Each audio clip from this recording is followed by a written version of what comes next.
You're listening to the Hour of the Time. I'm William Cooper. Good evening, folks. I think you're going to find this evening interesting, to say the least, as many did last night's broadcast. And we're going to start off in a way that most people don't start off anymore. For those of you listening around the world, this is just about the very best rendition of the national anthem, the Star-Spangled Banner, that I've heard in an awful long time. So, those of you listening in the United States, please stand and join me. And those of you listening outside of the United States, around the world, please listen carefully. It might tell you a little something about the original nature of the American animal.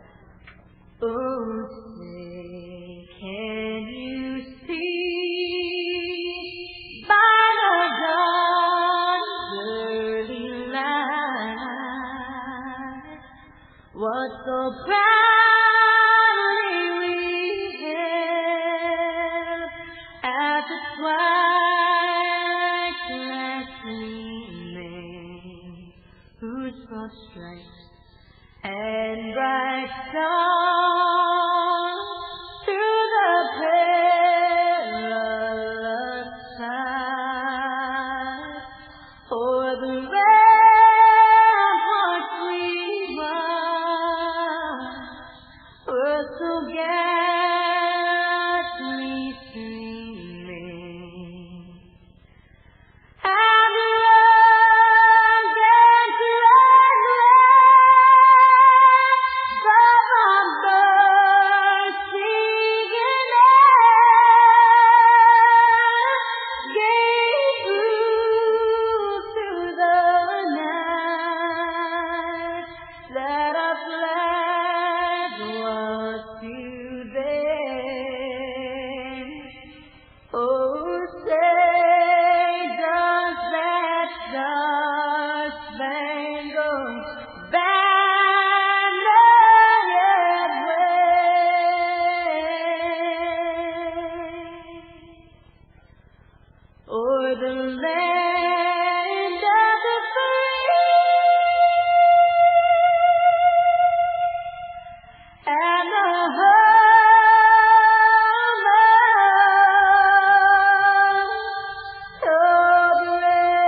Magnificent.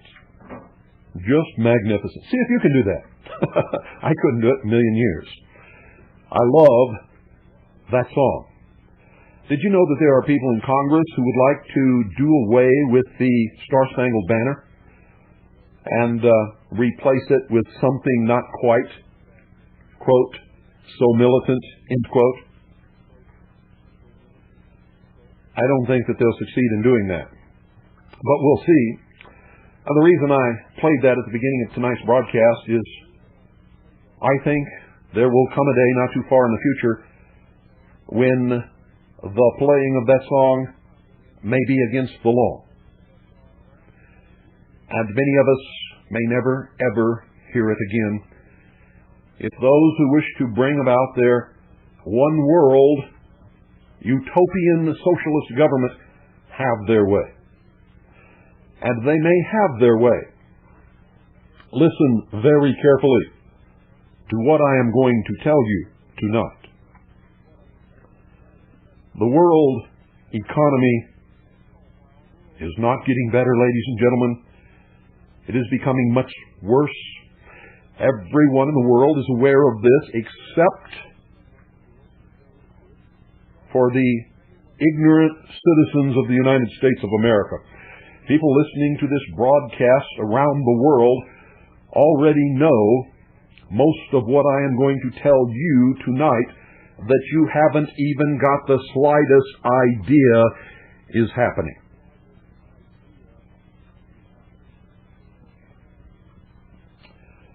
A worldwide economic collapse is worsening.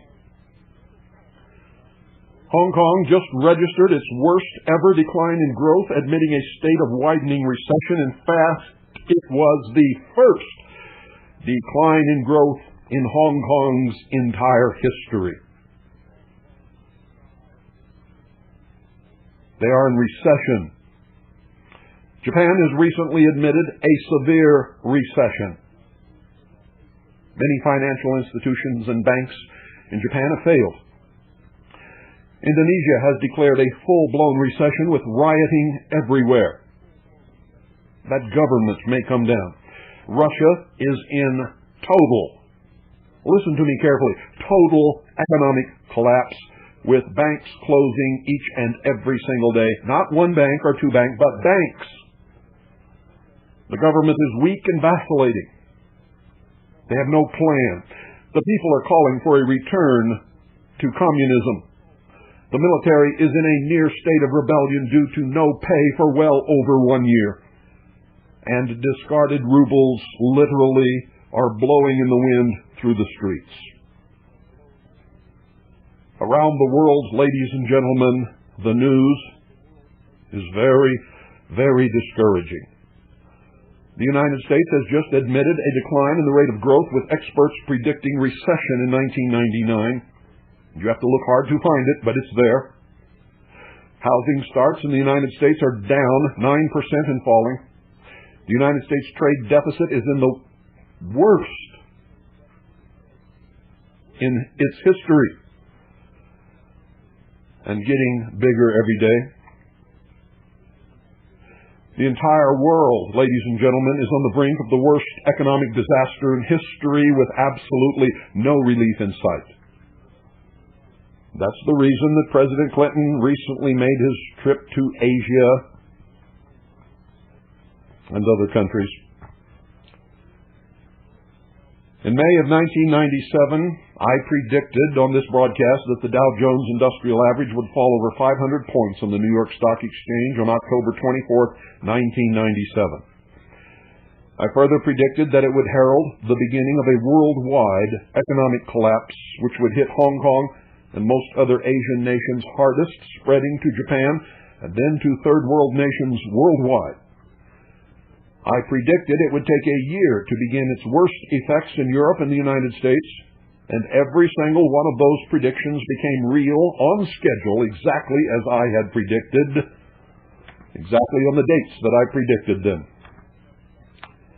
At the end of July in 1998, I predicted the Dow Jones Industrial Average, then at 9,370 points, would crash, falling 2,500 points on the New York Stock Exchange on or before October the 25th, 1998, and I posted that prediction to our website. Many of you saw it. I further predicted that it would not then end, but would seem to recover, then fall again, continually fluctuating, but falling with a year or two until it stabilizes around 2,500 to 3,000 points, sometime in that latter part of the year 2000 or 2001. Could actually happen within 1999, but I like to be a little conservative. Within 1.5 months of that prediction, the middle of September, to be exact, the Dow had crashed, falling 1,900 points. That's 1,900 points. It then began a very slow and turbulent up and down climb, gaining or losing as much as 200 or 300 points each day. up until it eventually regained its end of July position just over 9,300 points late in November, just a few days ago, seeming to recover, but it did not actually reach its July high. Now the Dow is once again beginning to fall. I erred, ladies and gentlemen, in my prediction only that the Dow fell 1,900 points, that's 1,900 points, instead of my predicted 2,500 points. Nevertheless, those who listened to me lost nothing. Most of them are much richer than they ever were in their lives. And I remain the most accurate predictor of major future events in history, not just in the United States, but in history of the world. Now listen to me carefully. The Dow will fluctuate up and down in a slow, steady, continuous fall. And then it will seem like it's going to recover, exactly as I have predicted. But this time the fall will continue, ladies and gentlemen, because not even the all-powerful press will be able to hide the continually worsening effects of the global collapse upon the United States of America. And sometime in the latter part of 1999, the American sheeple, and sheeple all over the world, not just here, but all over the world, in panic, in full-blown panic over the hoax known as Y2K, will begin to withdraw all cash from banks, forcing a revelation that the cash does not and never did exist. The effects of the Y2K propaganda will be devastating. The devastation will actually be brought about by stupidity resulting in panic, not by any real Y2K catastrophe. And can you imagine what will happen when the bank teller has to tell the customer there is no cash to give him? The Federal Reserve, if you doubt what I'm telling you, listen to me carefully and you can confirm it. It was on the front page of most of the newspapers across the country not so long ago. The Federal Reserve is so afraid of the Y2K panic, not the Y2K problem, but the Y2K panic, that they have already printed $50 billion in cash. That's $50 billion in cash, which is earmarked to rescue banks in the later months of 1999.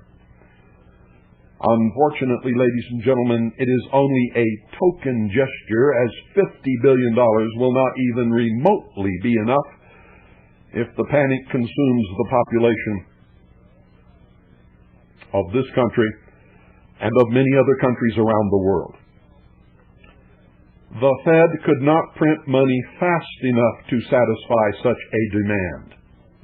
And you, each and every one of you, stop and think for just one moment exactly what a flood of cash into the economy will do to the value of the dollar to the tune of 50 billion new Federal Reserve notes. I'll give you a little hint. It's called rampant inflation. And rampant inflation will be as bad or worse than the collapse it is supposed to cure. Now, ladies and gentlemen, the reason that my prediction of a fall of the Dow of 2,500 points stopped short at 1,900 points, a terrible catastrophe in and of itself, and absolutely a crash, is the failure of the press in the United States to report the facts of the economic status of the rest of the world truthfully and accurately. The American press instead presented a very inaccurate and rosy picture of unlimited growth, unprecedented employment, and an economy that cannot fail. Every single word of it lies. If the American press had told the truth, the Dow most probably would have sank lower than my predicted 2,500 points, and even though it may have made some kind of a show toward a minor recovery, would never have sought or even reached 9,000 ever again. Because the truth about the economic situation of the rest of the world is more than disturbing, it's catastrophic. Now, ladies and gentlemen, I have never wished to be right when I have made predictions of impending catastrophe, and this prediction was no different. I do not wish ill upon anyone. At times, in fact, I delay and procrastinate making predictions which I know will come true because I do not wish to be the herald of doom. But eventually I always find that I must, only because no one else has the guts to step forth to sound the alarm, or they're afraid to do so. I stave off the realization that I have been right once again, whenever events prove it to be so. I don't like it. But the truth of the worldwide economic situation, ladies and gentlemen, is devastating. Sooner or later, the American investor will have to learn the hard way. And any Las Vegas croupier will tell you that the hard way is most usually a very, very bad bet. American corporations are beginning to really feel the effects of the crises and will now begin to cut back on production. Listen to me carefully. I'm telling you what's going to happen. American corporations are beginning to really feel the effects of the crises and will now begin to cut back on production, increasing personnel reduction and the layoff of workers. Construction companies which specialize in new homes are already feeling the squeeze, and housing starts are now off somewhere around 9%. And construction workers are beginning to look for other jobs. Wall Street investment houses will not tell their customers what is coming, but they know. This you have seen on the news. All of the major investment brokerages in New York and elsewhere have begun the reductions in personnel that only come in terrible bear markets. And for those of you not conversant in Wall Streetese, a bear market means the stock market is going to fall, and they know it. They know it. American companies, corporations, and products that have survived the industrial flight into third world labor markets under NAFTA and GATT are now beginning to suffer the effects of a veritable flood of unbelievably cheap products from economically devastated Asian and third world nations. That is why our trade deficit is so high. There is nobody who can purchase our products, and they are flooding our economy with very, very inexpensive and cheap products, which even from those countries used to be much, much higher in price. Many of these nations have devalued their currency again and again and yet again and yet again, with no relief in sight. A recession, ladies and gentlemen, is on the way. In fact, indeed, it has already begun. For those of you who seem to have some kind of brain deficit or learning deficiency, let me tell you one more time, and you had better listen to me very carefully. The entire world is experiencing an economic crash of unprecedented proportions.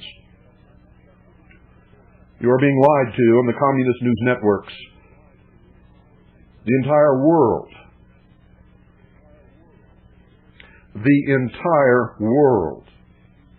is experiencing an economic crash of unprecedented proportions. The United States, ladies and gentlemen, will not escape without major damage. And listen to me carefully, I mean major damage. Most of the companies and corporations traded on the New York Stock Exchange and other markets do not have earnings or intrinsic worth that even begins, ladies and gentlemen, to approach 1/5 of what the price of their stock is attempting to reflect. This worldwide crash has been very carefully engineered. It is no accident. I predicted it long, long ago.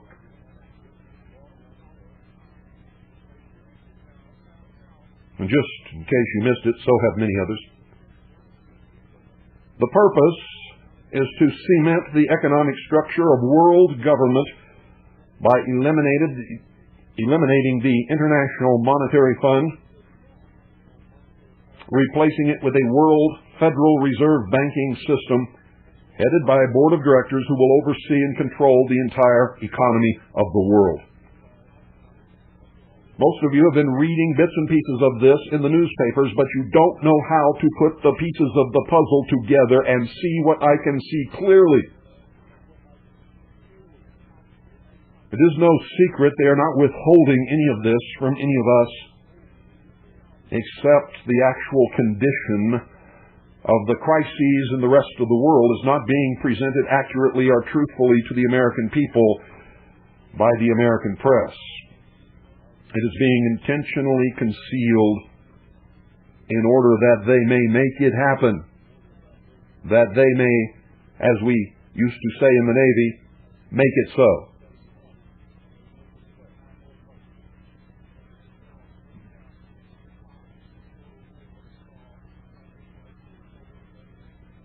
They're putting together the world government economy first. Those of you running around in the woods looking for United Nations troops are fools. They don't need them yet. The invasion is coming through your pocketbook, up into your mind.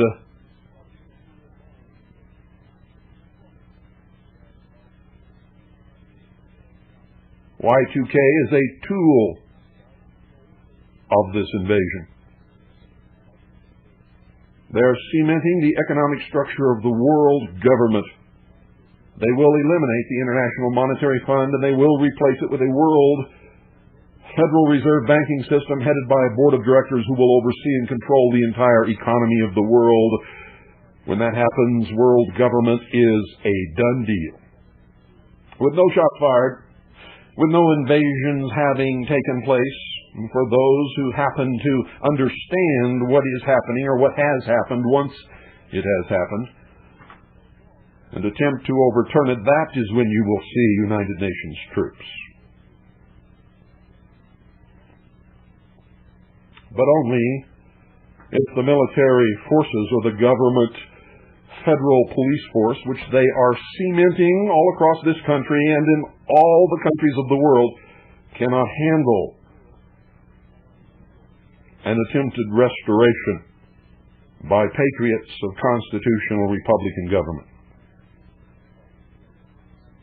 A most terrible economic disaster, worse than any other in the history of the world, is about to occur right here in the United States of America. It is already occurring in the rest of the world.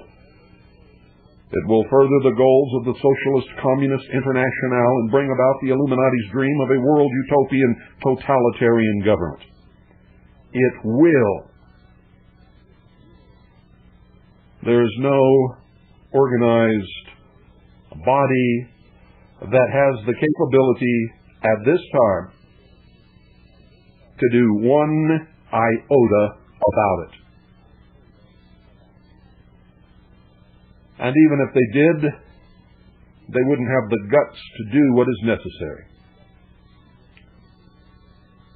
Listen to this very carefully. Quote, especially all you Art Bell fans, listen to me carefully. Your guru will soon become your jailer. Quote, will there be a global government with a benevolent dictator overseeing global law, global police, and a global judiciary in an attempt to make the world cleaner, peaceful, and prosperous? If that's what it takes to achieve these ends, so be it. End quote. From The Quickening by Art Bell, page 309. I urge everyone listening to this broadcast, regardless of which country you reside within, to prepare for the worst, praying all the while that I am wrong. I pray that I am wrong, ladies and gentlemen. But everything that I see and hear, the facts that I have at my disposal, all of the figures tell me that I am right. And even if I turn out to be wrong, preparation will not hurt you. Not one little bit. So please, prepare. and pray.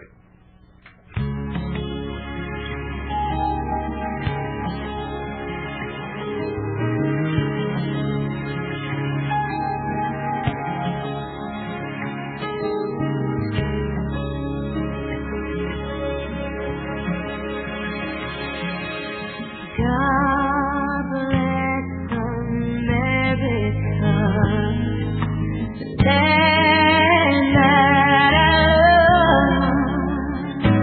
Stand beside her and guide her through the night with the light from above. From the mountain to the prairie, to the ocean, wide with wonder, bless America, my home sweet home. Bless America, my home sweet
A magnificent and most precious gift from God. That voice coming from a 15-year-old girl. Can you believe it? That's just incredible. Her name is Leanne Rhymes. In case you're interested in picking up some of her music, I recommend it. I don't have any interest in the recording company or her, for those of you who are going to write me letters and tell me that I'm somehow getting paid for that. I'm not. You know, most of you, how much I love good music. Well, she's some of the best that you're going to find. Seek it out. Listen to it. I was watching the impeachment hearings of the Judiciary Committee today, ladies and gentlemen, and I heard some things that were astounding. Not really to me, but they will be to most of you, because I know how far things have gone over the edge. I heard a federal judge of a federal appeals court in the 6th Circuit, what he called the 6th District, say that because President Clinton had been elected by a plurality, whatever the hell that means, he should not be impeached.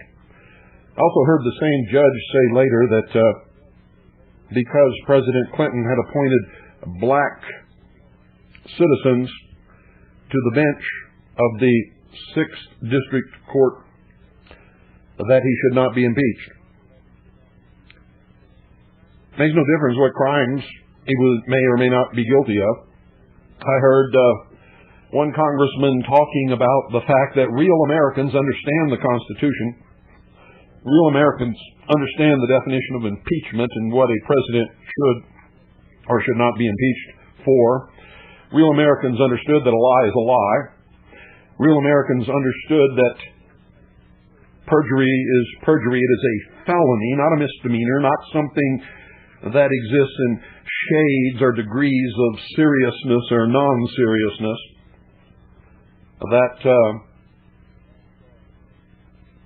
Well, I'm not going to go on.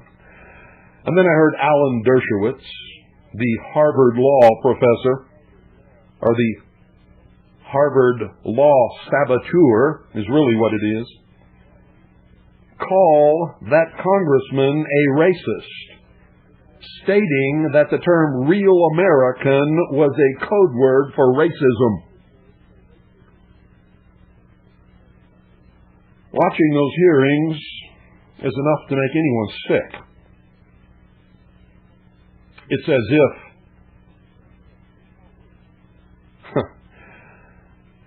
if we're living in a Warner Brothers cartoon on some cartoon channel somewhere. It's sick, ladies and gentlemen. We're watching the absolute decline, destruction, and elimination of a society, of traditions, of the law. We're watching the complete and total subversion of all that we have held dear in this country throughout its history. And we are watching it as if none of us has the slightest clue as to what is going on, much less, heaven forbid, that there be any indication that anybody gives a damn. I don't see that, except among the few of us who have been, I guess, in a way, crying in the wilderness for a long, long time.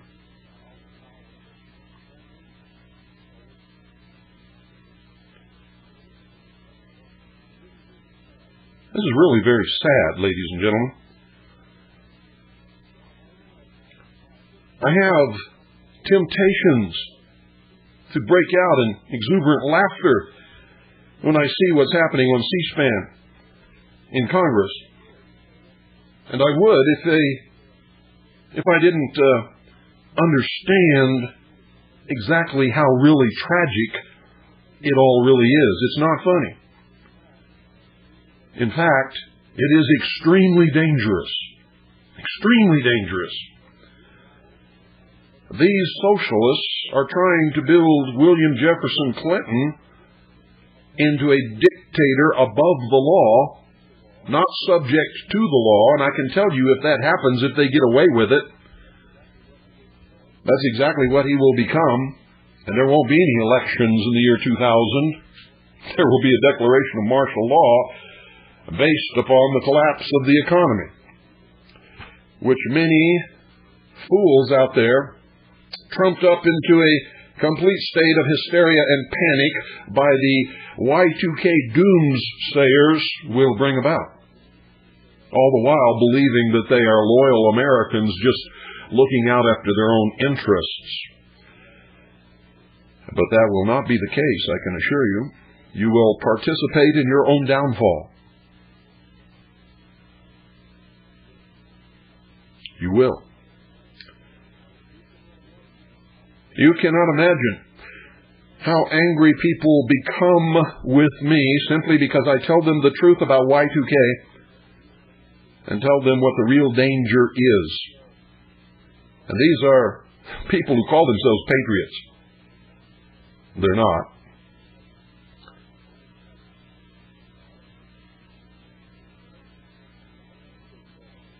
I think that most so-called patriots are just little children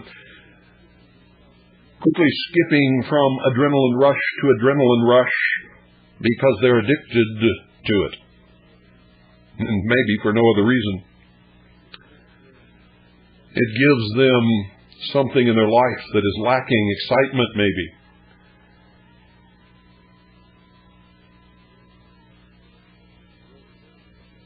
It's really very pathetic. Unfortunately. Very, very pathetic. We're going to open the phones now, folks. 520-333-4578.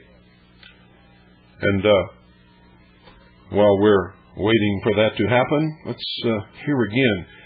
Let's hear Leanne Rimes' rendition of who and what is bringing this about. You know, the rose, one solitary rosebud just beginning to open, is the international symbol for the Socialist Internationale. It is also the symbol in the mysteries for the secret destiny of America. It is what was handed out to all of the mourners who attended the memorial ceremony for the victims of the Oklahoma City bombing. William Jefferson Clinton has been photographed on many occasions holding one solitary red rose, and so has Hillary Clinton. You know, if I were you, I would pay a little bit of attention to these things. 520-333-4578 is the number. We'll be taking your calls right after this.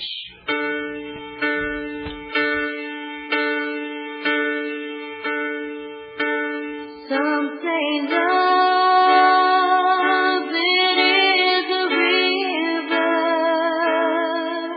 that's right, the tender reed. Some say love, it is a razor that leads your soul to bleed. Some say love, it is a hunger, an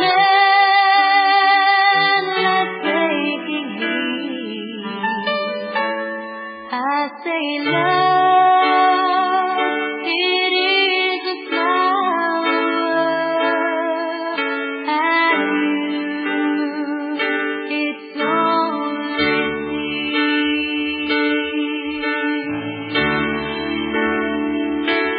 If the heart afraid of breaking, that never learns to dance, it's the dream afraid of waking, that never takes a chance. It's the one who won't be taken, who cannot seem to give, and the soul afraid of dying, that never learns to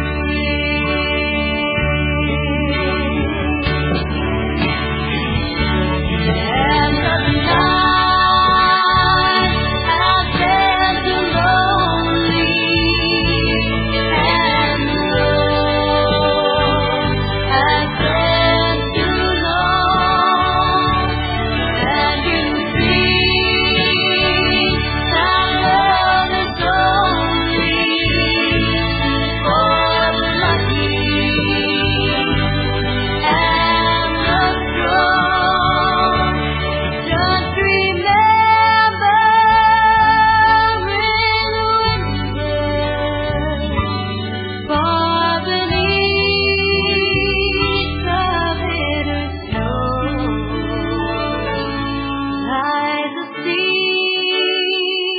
that with the sun's love in the spring becomes a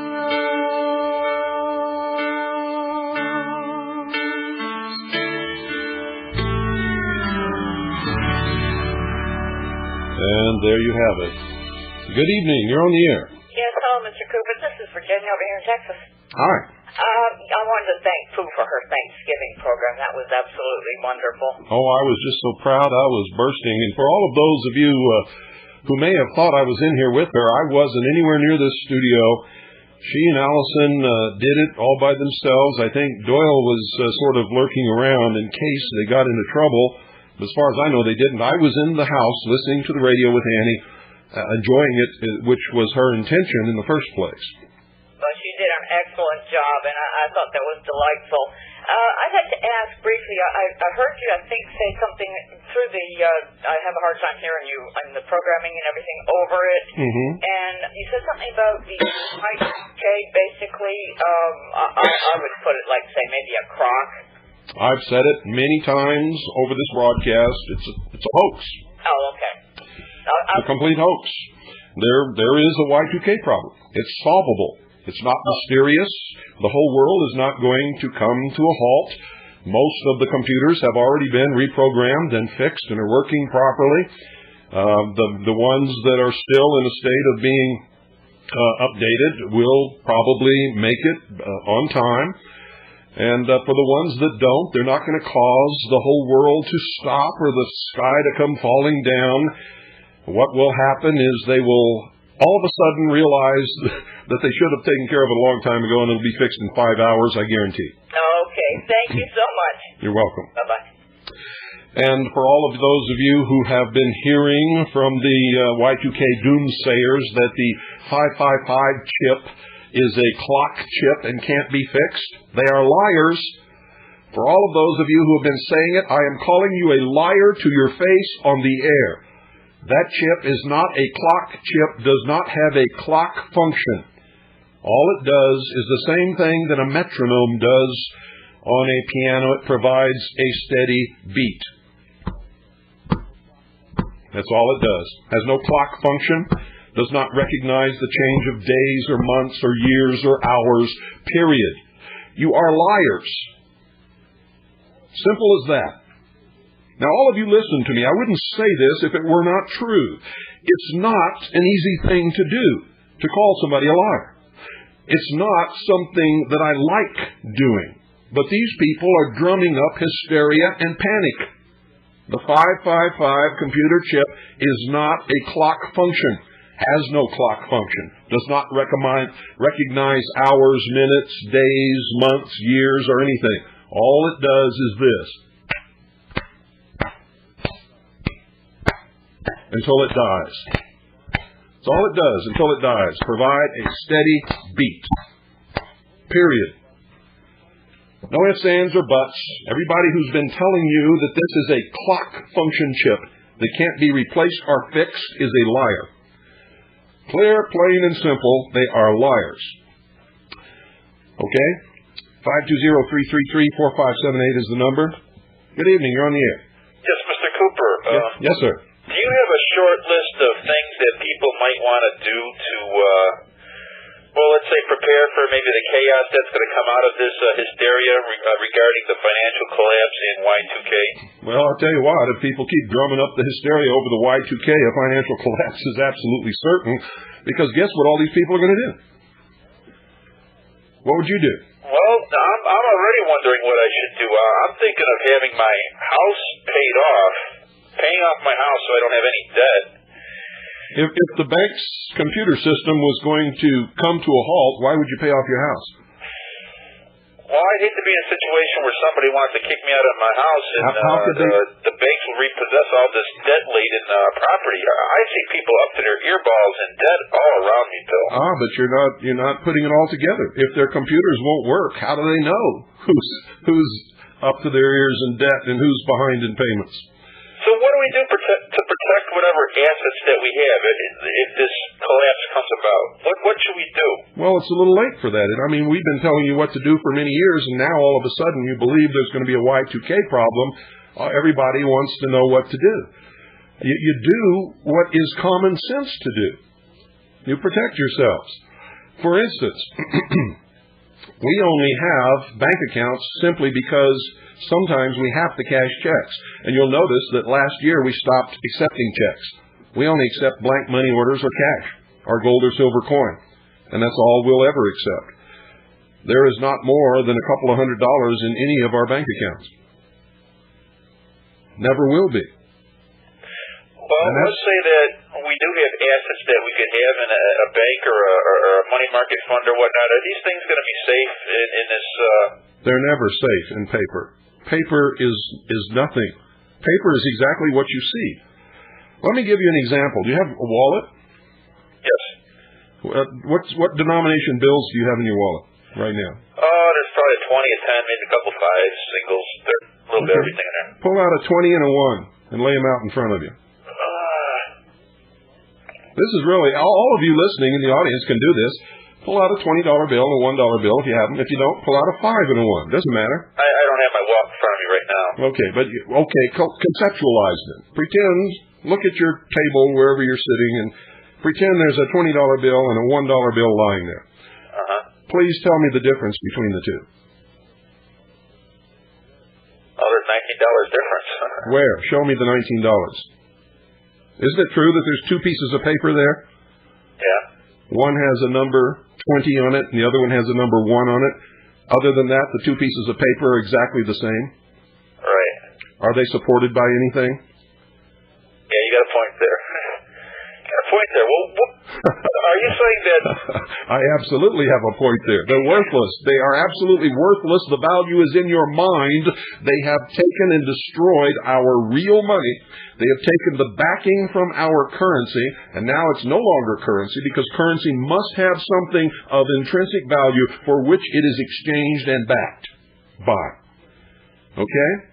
It's not money because money has to have intrinsic value of its own. So, Bill, where is it's not a note like it says because it is not redeemable for anything. Okay, so our assets, where should we have our assets if there's going to be this big collapse in the Y2K problem? Imagine they're not. Do you believe there is going to be chaos in the banking system? Yes, I do. So we don't want our money in the banks. I've never wanted my money in the bank. The only reason I've ever even had a bank account is to cash checks that people give me. Okay. Gold coins? I've always recommended real money. Gold and silver coin are real money.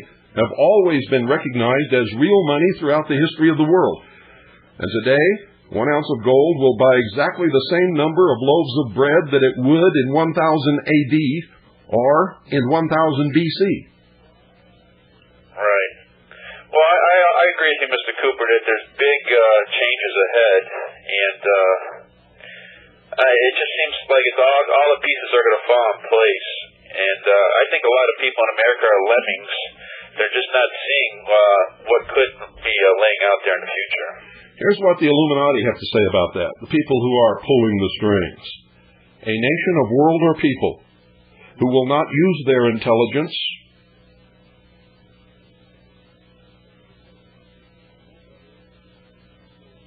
are no better than animals who have no intelligence. Such people are stakes on the table and beasts of burden by choice and consent. You know, Bill, in a financial collapse, I am concerned about the American people that are really in all this debt, because I don't know how they're going to pay the debt off.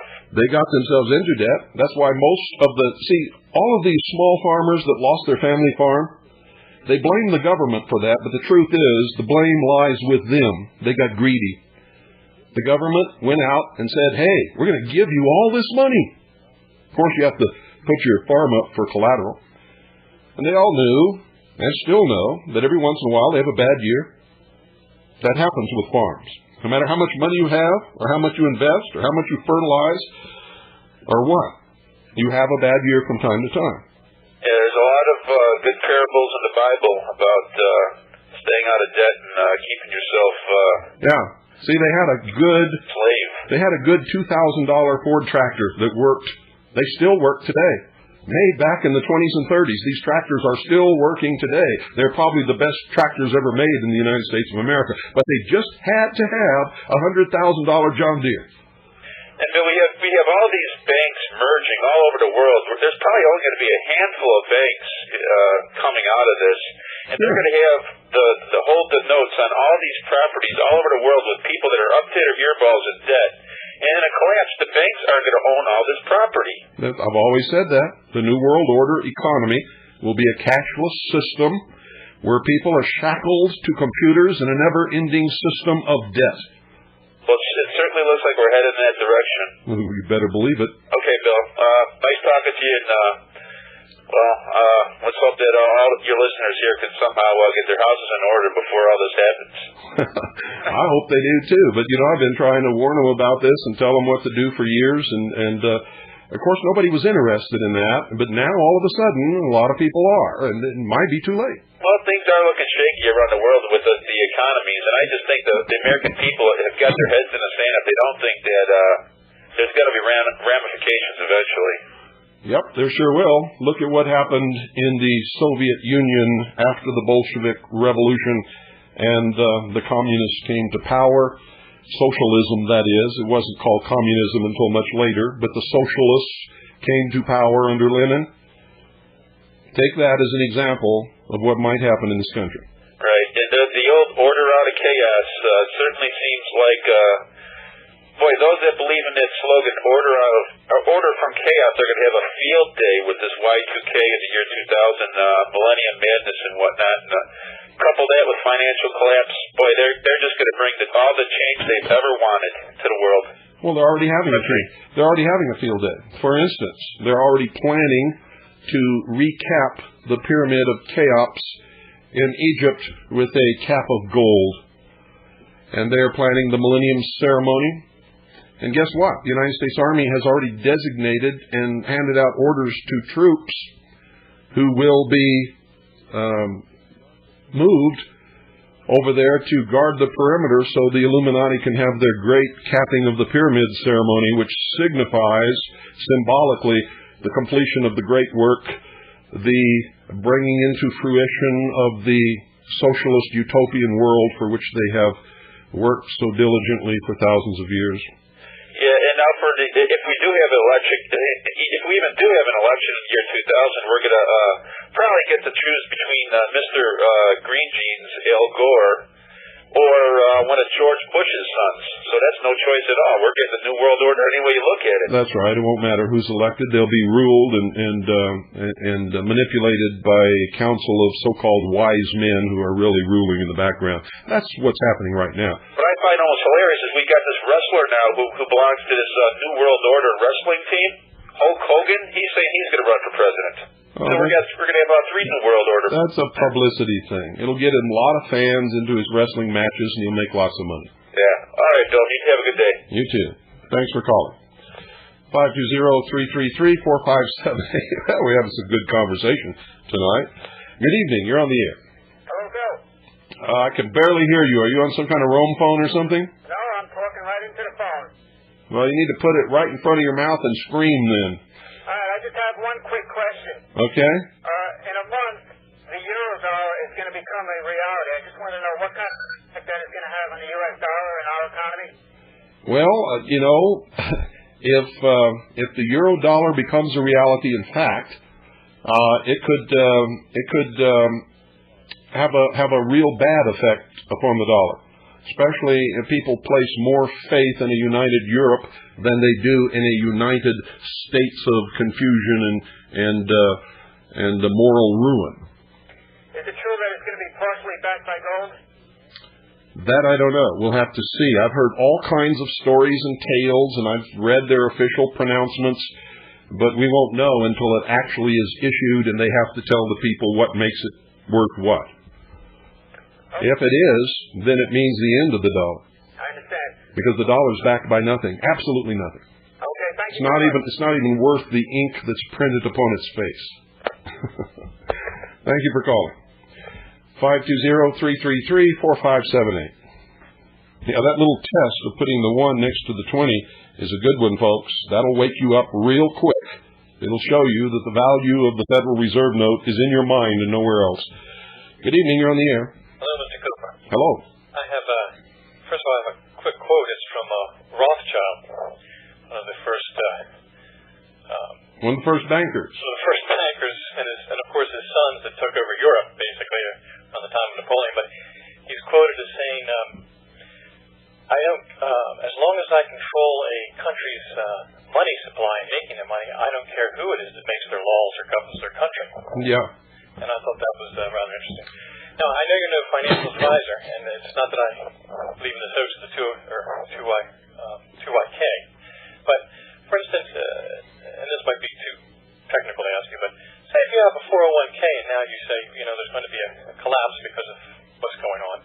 I want to take my money out of the 401k. Well, as soon as you take that out of your 401k, the government, I think, collects about a third of it, a real stiff penalty.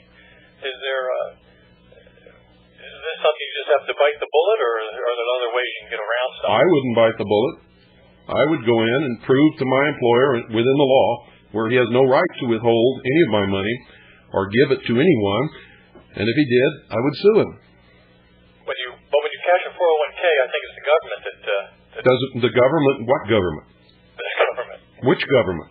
The United States government. The United States government has no authority to take one penny of any piece of silver that I might earn. Well, I'll tell you what, I cashed the 401k in order to continue college education. You don't understand the law. You're in the system. You file and pay income taxes, don't you? So, okay, I see what you're saying. So you're saying that you just wouldn't pay it. Absolutely not. I don't owe it.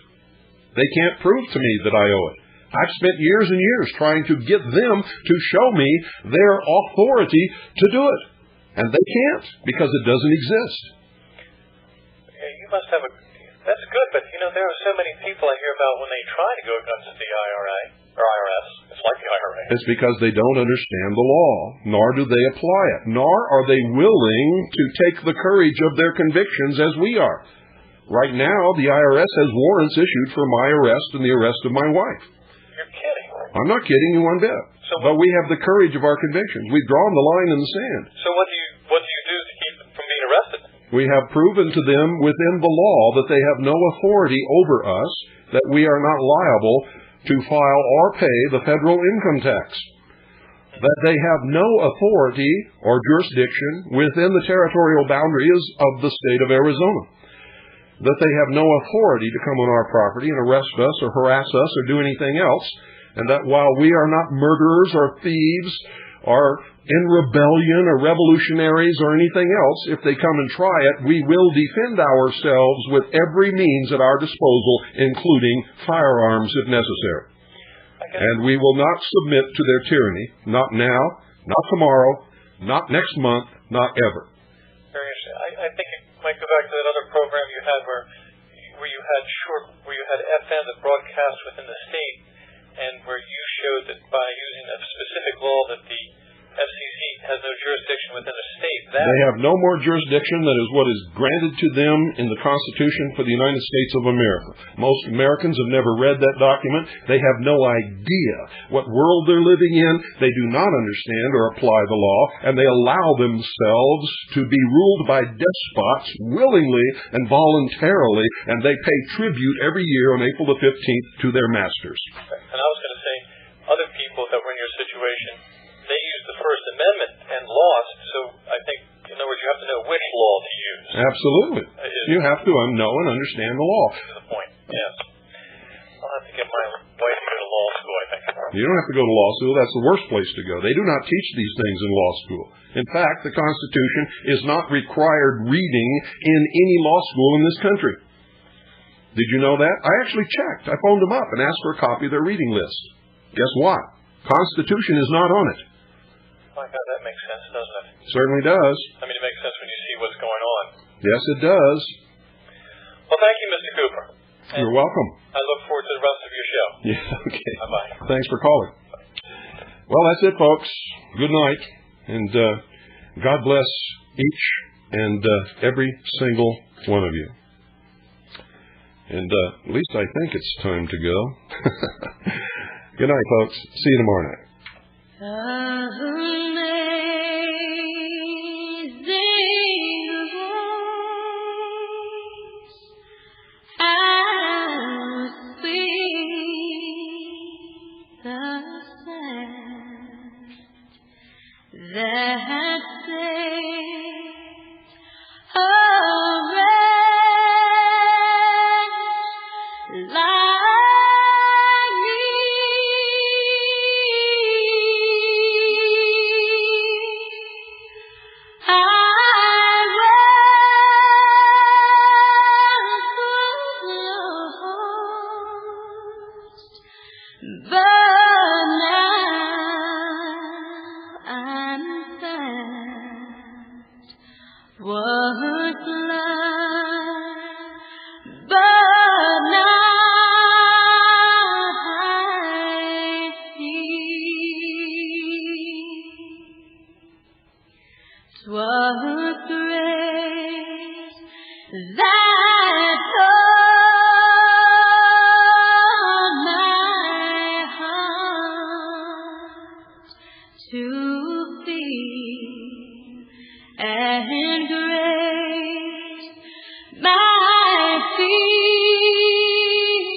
that grace of peace, the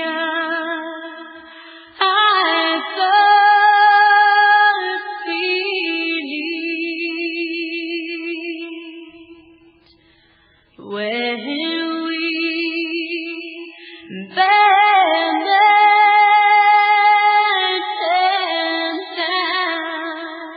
10,000 years, bright shining as the sun.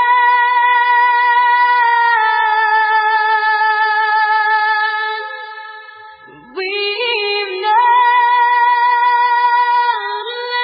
lessons